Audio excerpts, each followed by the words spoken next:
छौड़ा बोल की बोले ले चाहही तो रे खुश होई जैथुन भोले दानी गे छौड़ी रे हाँ रे छौड़ा कैसे भोले दानी हमरा से खुश हो जैथिन रे की करबै त खुश हो जैथिन खाले कांबर में तू पटना के राजधानी गे छौड़ी अरे हाँ रे छौड़ा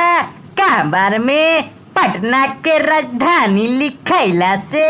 की हो जैते रे रहतो तोर अलग है ये को निशानी गे छौड़ी अरे नहीं रे छौड़ा हम तोर बतिया नहीं मानबो रे मानिल छौड़ी तू बतिया हमार गे अरे हाँ रे छौड़ा तोर बतिया मानना से की होते हमरा रे घर में होते तो तोरा बड़ा चार गे अरे नहीं रे छौड़ा हमरा प्रचार कराबे के नहीं है रे जही तू चढ़ जही सुइया पहाड़ गे अरे हाँ रे छौड़ा सुइया पहाड़ जल्दी चढ़ला से की होते रे तो ये बोर्ड तोरा झारखंड सरकार गे अरे नहीं रे छौड़ा झारखंड सरकार से हमरा ए बात नहीं चाहिए हमरा बिहार में के पहचानते रे जैतो नीतीश कुमार पहचानी गे छौड़ी